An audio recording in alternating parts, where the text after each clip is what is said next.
people of this city have spirit, I'll give them that. They've not lost the will to fight.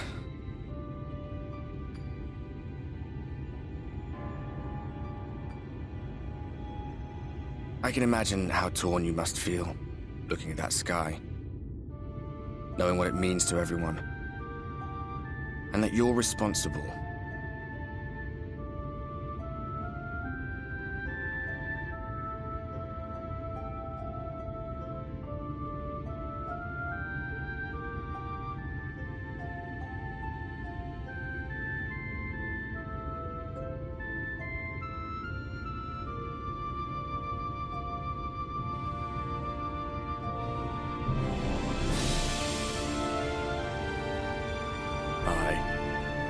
An all too familiar one. Here you stand alone, expecting no one else to bear the burden for you.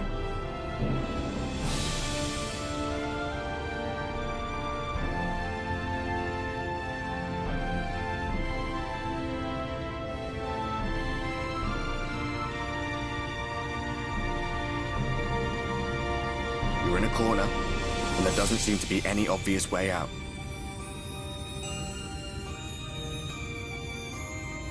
That doesn't mean it's over. However hopeless it seems, you haven't lost yet.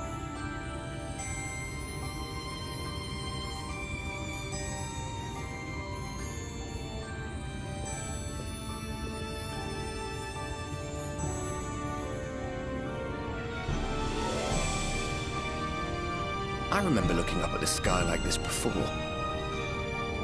Being caught up in a strange kind of calm. It was after we realized we were responsible for the flood, when we resolved to journey to the source by taking our own lives.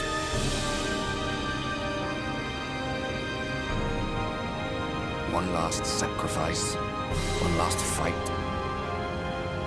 one last failure.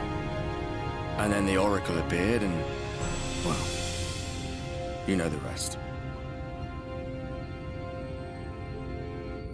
There were times in the years and decades that followed when I wondered if we might not have been better off just letting the rejoining happen.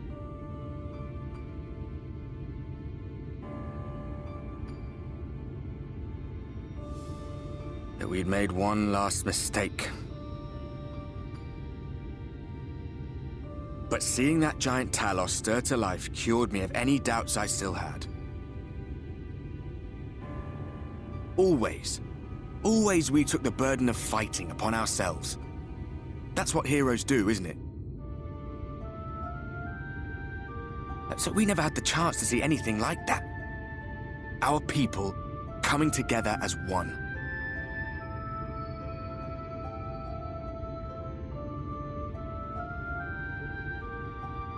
To think that their hope still burned so bright.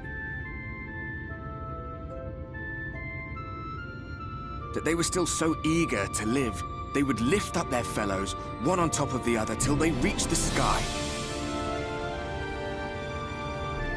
No. We made the right decision. And I can finally feel proud of the part we played in helping this world survive.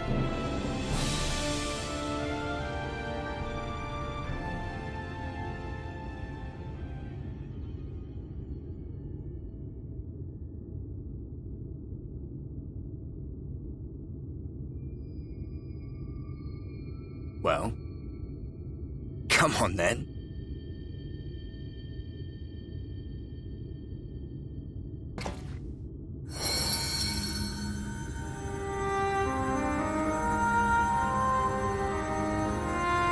As I thought, what happened between us was no coincidence.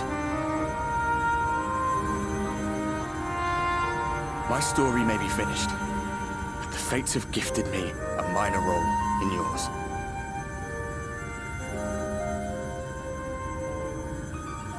I suspected as much the moment I realized you could hear me. But it's hard not to doubt yourself when you're the man who caused the flood. I was afraid to do anything more than watch for fear of making things even worse. But no longer. After all, the path I once walked is now yours to finish.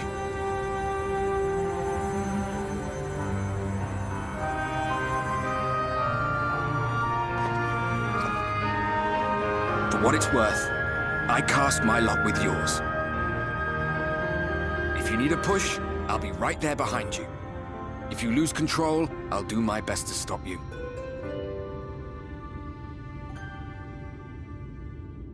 So, let us be about it, hero.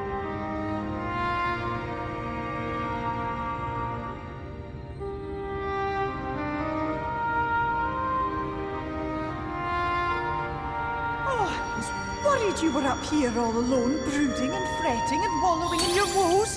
But look at you, grinning at nothing like a pollen-drunk pixie.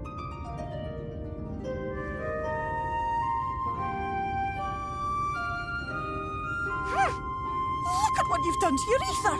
It's a mess. And you have cracks running all through that pretty soul of yours. My poor little sapling.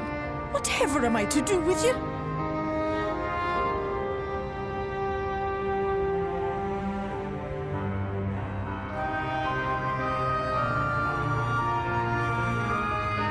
Shall I yield up my throne? You could claim it, cut ties with the mortal world, hide away in the castle.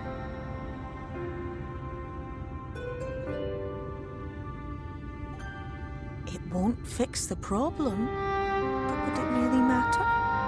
If any pesky heroes come calling with steel and magic, all of Il Meg will rise up in your defense.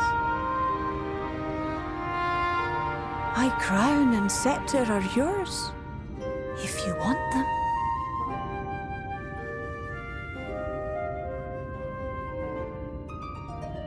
What? Don't give me that look!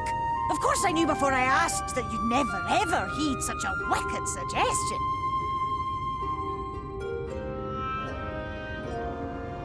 And besides, what would become of my precious and ephemeral flower?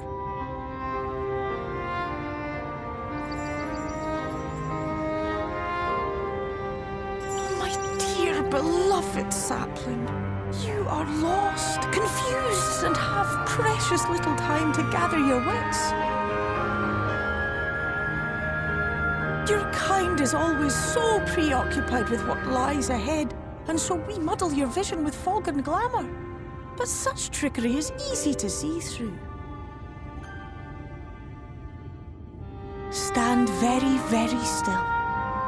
Think not of where you need to go, but where you are right now at this moment, at this time, in this place.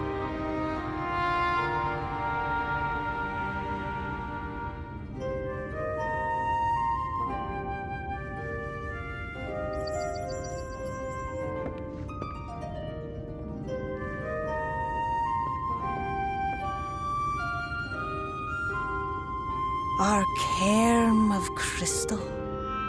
From shadowed hood he watched you go, his ruby eyes with warmth aglow. See yourself as he saw you, and that shall be the clearest clue.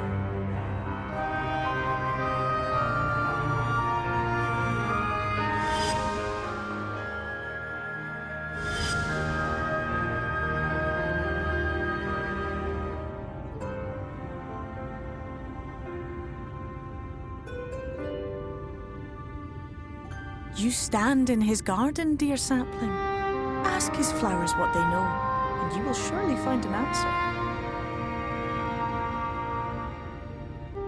But what will you do with it, I wonder? I'll be watching and waiting. Waiting and watching.